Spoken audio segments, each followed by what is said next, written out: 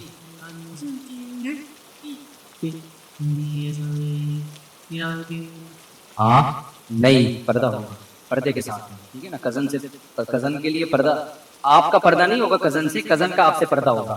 پردہ مرد کا نہیں ہوتا، پردہ عورت کا ہوتا ہے. جی یہ والا نہیں ہوگا، میں سمجھا ہوگا. حضرت والا کراچی کے ٹریفک سے تنگ آ گئے ہیں. رانگ سائڈ ٹریفک بہت آتا ہے، کچھ پتہ نہیں ہوتا کہ کون کہاں جا رہا ہے. کبھی صبر کا پیمانہ لبریز ہونے لگتا ہے، ڈر لگتا ہے کہ بائک سے اتر کر کسی کو پھوڑ نہ دوں، بے صبرا ہو جاؤں اور جس پر غصہ آ رہا ہے اس کو دو چار رکھ دوں. وہ بھی رکھے گا، جب آپ 2-4 اس کے رکھیں گے تو 8-10 وہ بھی رکھے گا. اتنا نیک تھوڑی کوئی ہوتا ہے کہ آپ اس کے رکھے اور وہ کچھ بھی نہ وہ تھینک یو کہہ کے چلا جائے. باقی آپ نئے نئے کراچی میں آئے ہیں، میرا خیال ہے آپ کا مسئلہ ہے. کس نے پوچھا یہ نئے آئے ہیں کراچی میں؟ ہاں تو وہ تھوڑے دن میں آتی ہے. پھر جو تمیز سے ڈرائیونگ کر رہا ہوگا اس پہ آپ کو غصہ آئے گا. کم بخت نہیں، آپ بولو گے یہ بھی جو اسپیڈ لمٹ ہے اس کے اندر اندر کیوں چل رہا ہے تو یہ آپ کو تھوڑے دن میں سیٹ ہو جائے گا. ہوتا ہے جب نئے نئے کوئی کراچی آتا ہے تو شروع میں ایسا ہوتا ہے. دیکھو یہ کراچی کے جو کھڈے ہیں نا، یہ اللہ کی بہت بڑی رحمت ہے. اس کو عذاب مت سمجھو، حقیقت بتا رہا ہوں میں. اس سے کھانا ہضم ہوتا ہے. کراچی میں پیٹ کے مسائل بہت زیادہ ہیں. کراچی کی سڑکوں میں اسپیڈ بریکر زیادہ ہیں، سڑک کم ہے، کھڈے زیادہ ہیں. تو یہ اس کا فائدہ ہو رہا ہے، بہت فائدہ ہو رہا ہے اس سے. میں جب بھی کراچی آتا ہوں الحمدللہ کمر ومر کے سارے مورے اپنی جگہ سیٹوں پہ آتے ہیں. تھوڑی دیر میں سیٹ ہو جائیں گے انشاءاللہ. حضرت آپ نے فن والوں کے ساتھ اسٹوڈیو میں بیٹھ کر فنی ویڈیو دیکھی تھی جس میں عربی گانا بھی تھا اور میوزک بھی. تو کیا آپ اس بات کے قائل ہو گئے ہیں کہ فنی ویڈیو میں میوزک ہو سکتا ہے؟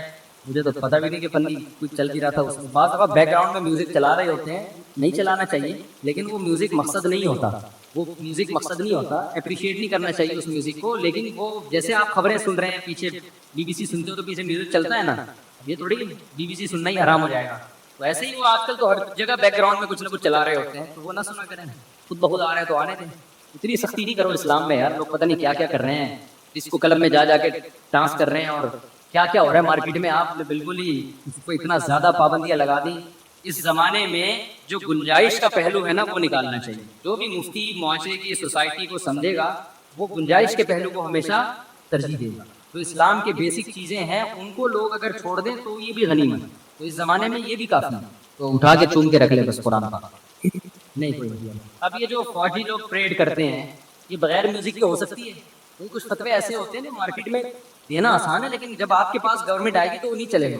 پریڈ کرتے ہوئے جا رہے ہیں خاموشی سے. ایسا تھوڑی ہوتا ہے. کچھ جنگ کے موقع پہ دف بجانا یا موٹیویشن کے لیے اس طرح کی چیزیں تو فقہاء نے بھی لکھا ہے جائز ہے. تو اس کی میوزک میں یہ کر لینا چاہیے کہ جو گانے بجانے کے میوزک ہیں تو بالکل حرام ہے. اور وہ میوزک جو موٹیویشن کا ذریعہ بن رہا ہے ملی نغموں میں یا پریڈ وغیرہ کے دوران، اس کو ناپسندیدہ کہتے ہیں، مکروہ کہتے ہیں. اس کے لیے وہ کبیرہ الفاظ وہ والے استعمال نہ کریں جو بالکل ایک جس کو کلب میں جا کے انسان ناچ رہا ہوتا ہے. میں نہیں کہہ رہا کہ اس کو بالکل حلال کہے، تھوڑا ہلکا رکھیں. جتنی شریعت نے جس چیز کو رکھا ہے نا اس کو اتنا ہی. اس کو کہتے ہیں ناپسندیدہ ہے، مکروہ ہے، اس طرح کے الفاظ استعمال کریں. اس پہ وہ حکام لوگ بہت الٹا سیدھا کر رہے ہیں. جنید جمشید کی جب نظمیں آنا شروع ہوئی نا اس میں تھوڑا بیک گراؤنڈ میں ہو رہا ہوتا تھا. لوگ کہتے تھے یہ دیکھو میوزک. میں نے کہا وہ ڈسکو کلب سے آیا ہے یار، اب اس کو اتنا تو کرنے دو تھوڑا سا. اس کو بالکل ہی آپ نے صوفی بنا کے وہ کیا کرے گا بیٹھ کے. تھوڑا سا تو پھر اٹریکشن اس میں نعت میں یا کوئی اس میں پیدا کرنے کے لیے تھوڑا سا تو آواز میں ایکو پیدا. لوگ ایکو کے بھی خلاف ہیں بعض، تو تھوڑا بھولا ہاتھ رکھیں مقصد سے. جی ہاں اچھا میں چندہ نہیں دیتا ایسے. ہاں نہیں یہ مسائل کا سیشن ہے نا تو پورے مشورے لے رہے ہیں آپ. یہ تو آپ خود فیصلہ کریں ٹھیک ہے. اچھا دیکھو یہاں بہت دفعہ ایسا ہو رہا ہے کہ لوگ سیلاب کے نام پہ مجھ سے چندہ مانگنے کے لیے آ رہے ہیں. میرے پاس لوگ رقمیں بھیج رہے ہیں سیلاب زدگان کے لیے. ان کو میں کہہ رہا ہوں ٹرسٹ میں بھیجو، پھر بھی بھیج دیتے ہیں، لا کے پکڑا دیتے ہیں. میں نے پھر ادھر ہی بھیجنا ہوتا ہے. کچھ لوگوں کو میں نے پرسنلی بھی دیے پیسے. نہیں وہ کسی اور مد میں استعمال نہیں ہو سکتی. وہ لوگ آپ کو